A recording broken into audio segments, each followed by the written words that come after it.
The poison vial slipped from Laura Whitaker's trembling hands, shattering on the hardwood floor of the Double Oak Ranch house.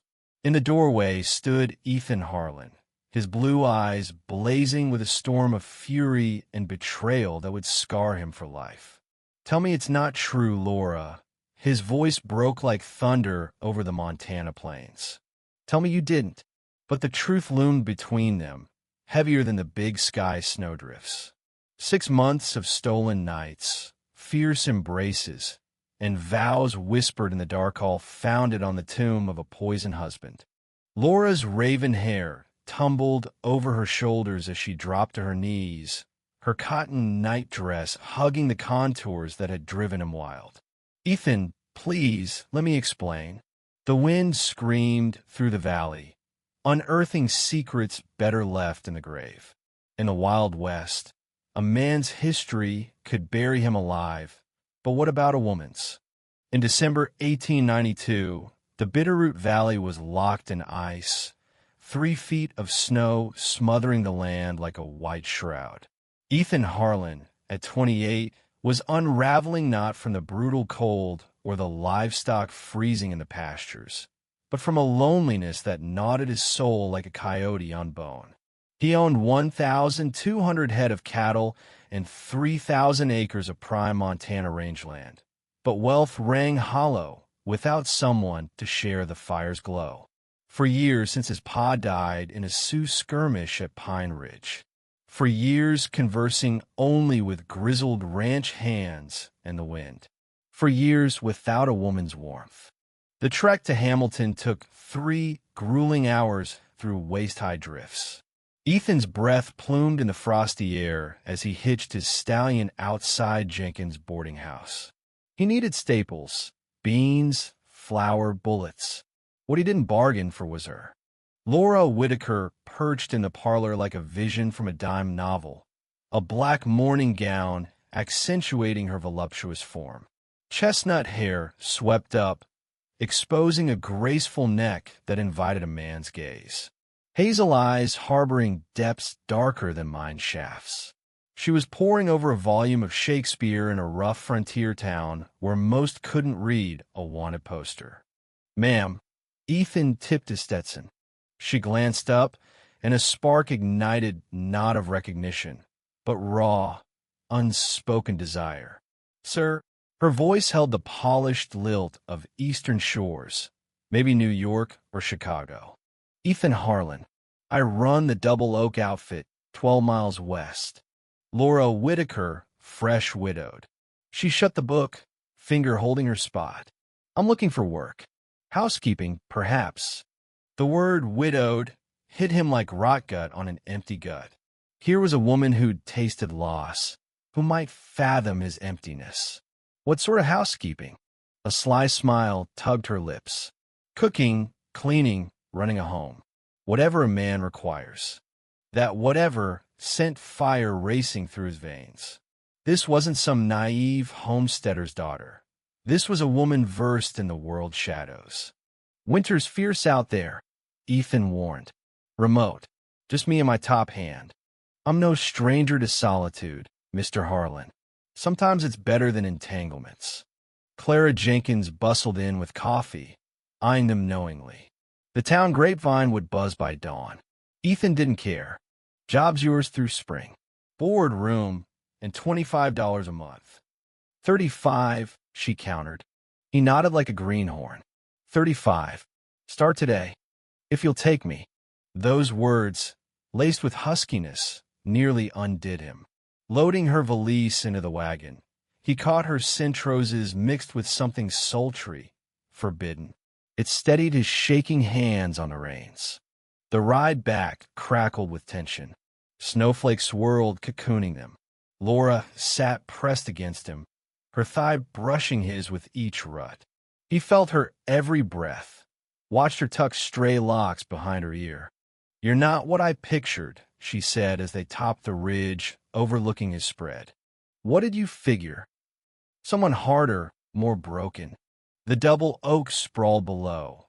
Cabin, stables, fences all forged by sweat and sorrow. Through her eyes, it Its isolation hit like a gut punch. I've been broken plenty, he admitted. Time for some mending. She studied his jawline in the fading light. Be wary what you mend with, Mr. Harlan. Some fixes shatter everything. He should have heeded that omen, sensed the peril in her tone. Instead, he fixated on her lips, her skin's promise. Hank Dawson shuffled from the bunkhouse as they arrived, his leathery face dubious.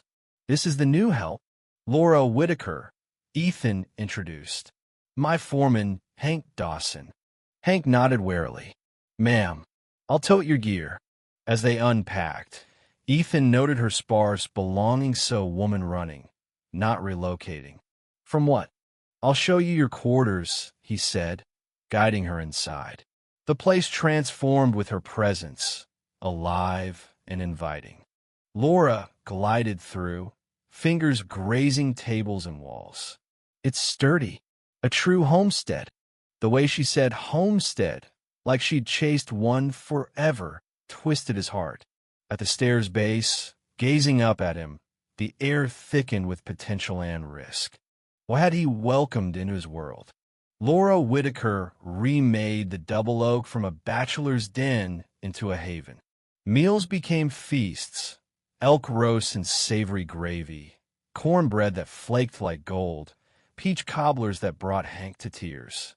She darned shirts with fine needlework, arranged shelves like a general's quarters, and infused the air with scents of soap and wildflowers. But the intimacies tormented Ethan, her humming while churning butter, hips swaying hypnotically, bending to tend the hearth, revealing lace garters under hiked skirts, loosening her hair at dusk, combing waves in her doorway's silhouette. She knew her effect, wielded it like a lasso. Christmas Eve brought a howling gale, the valley entombed in quiet. Ethan found Laura by the fire, legs tucked in his pa's armchair, book and bourbon in hand. Flames gilded her features. Merry Christmas, she toasted. He poured whiskey neat. Not much festivity. I've endured worse. Shadows crossed her face. At least here I'm desired. Desired lingered like smoke. She set aside her Tomore classics and fixed him with those hazel depths. You're an enigma, Ethan Harlan. Young buck with a spread to envy, handsome as sin, yet hermiting away. Whiskey scorched his throat. Maybe I'm choosy. Or scared. She stood, fluid as a cat, closing in. Close enough to map her freckles. Inhale that rose-tinged allure. Scared of what? Of craving what you can't tame. Her palm flattened on his chest, over his pounding heart. His breath hitched. I'm no boy to faint at words. I'm no girl, Ethan, she murmured. I'm a woman who claims what she wants. And what's that? She kissed him gentle probe, turning fierce, tongue dancing with expertise. Control snapped. He crushed her to him, savoring her form through flimsy cloth. She tasted of bourbon and secrets, quenching his famine. Laura drew back, breathless. I should retire. Should, he rasped. Will you? Depends on if you're bold enough to pursue. She sauntered off, hips undulating. He waited 2 minutes before following. In her room, she stood by the window, clothed but hair unbound, moonlight paling her skin. Wondered if you'd come. I shouldn't. No. She turned, eyes aflame. But buttons yielded slowly, dress pooling, unveiling lush breasts, cinched waist, flaring hips embodiment of seasoned bliss. Lord, Laura. She pressed nude against him, stripping his shirt. I've been so isolated. Don't leave me tonight. What ensued was blaze and urgency. He'd known barroom trysts, mechanical exchanges. This, Laura yielded like treasure, guiding him to her delights, her cries fueling his frenzy. After, entwined in her bed, her head on his chest. Stay. Propriety be damned. He draped the blanket, holding tight. Laura, he whispered. Your husband, what happened? She stiffened. Consumption. That's it. A beat. Nothing more. But her rehearsed edge stirred doubt. Nothing, he echoed, ignoring the whisper. Secrets abound, especially hers. Winter clamped harder on the bitter root, Ethan deeper in Laura's thrall. She claimed his bed unspoken, bringing floral whispers and nocturnal fires. Days of toil, nights of equal ardor she matched his passion, schooling him in feminine flames. Wed me, he urged one March dawn, watching her pin her hair. Her fingers froze. Ethan, I'm serious. He enveloped her from behind. Come thaw. We'll fetch the judge from Missoula. Make it right. In the mirror, vulnerability flashed, veiled. You don't know me fully. I know plenty. Kisses trailed her neck.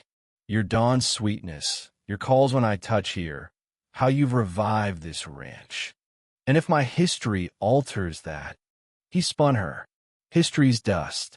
Future's ours. Her smile faltered. My naive Ethan. That noon, as Laura pegged Wash, humming an Easter melody, Hank cornered him. Boss, word. In the barn, Hank's face is stormy. About your lady.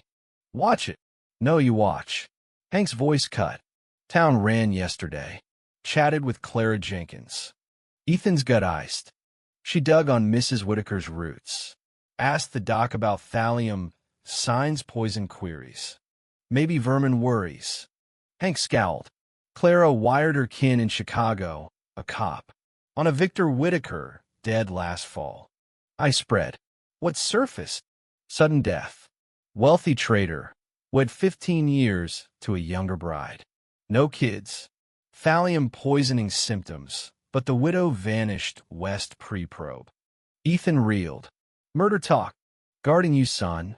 She arrives mysterious, seductive as venom, snares you fast. Makes you lead with lust, not logic. Enough, but fragments aligned. Laura's jitters at mail, sly law queries. Nightmare yelps naming strangers. Where's she? Ethan eyed the house, smoke rising, linens flapping, Laura prepping another flawless supper, primed for tender welcomes. Can't be. Prove otherwise. Snoop her stuff. Confront. Ethan strode back, Hank's barb echoing. Lust over logic. In the kitchen, Laura floured for biscuits, apron allure. You're back soon. Smile faded at his tone. What? Truth time. He sought lies, guilt, the dread truth. How'd your husband really die? Pin halted. Pallor struck. Told you consumption. Did he linger, Laura? Why this? Linger from thallium? Words landed like lead.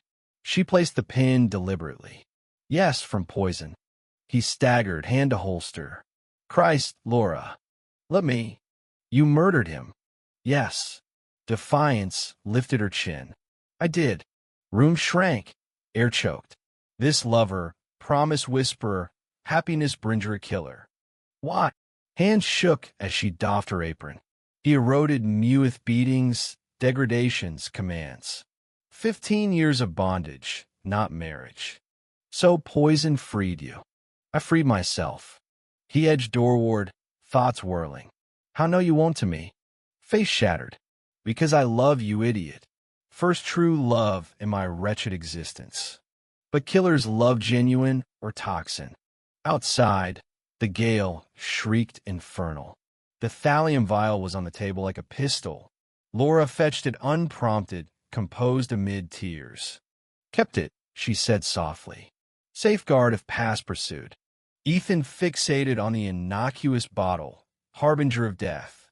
I oughta hand you over. You should. They're hunting. I know. You manipulated Mabetted for cover. She winced. Initially, yes, but not later. Never. Ethan recalled months. Morning laughs, wound-tending hands, house-to-home alchemy, nightmare soothes, affirming his worth. If I release you, he said measuredly, swear no more kills. I vow. And if you remain, hope battled fear in her eyes. I'll prove daily I'm beyond my nadir. Outside, Hank waited, mounts ready for the 4-mile sheriff ride through drifts. Ethan seized the vial. Laura held steady as he hurled it into the stove. Glass burst, flames hissing blue and lethal. Victor Whitaker's gone. Laura Harlan never was, per records. You arrived widowed, depart wedded. She crumpled into him, weeping. He clutched, inhaling roses and shadows, redemption's pledge. Some find salvation in faith, others in a bottle or fortune or battle. Ethan Harlan found it in a murderess who slew for survival. Under Montana's vast moon, otter salvations had bloomed. What do you think, should Ethan have turned Laura in, or was forgiveness the right call? Share your take in the comments below. Stand your ground and let me know your views.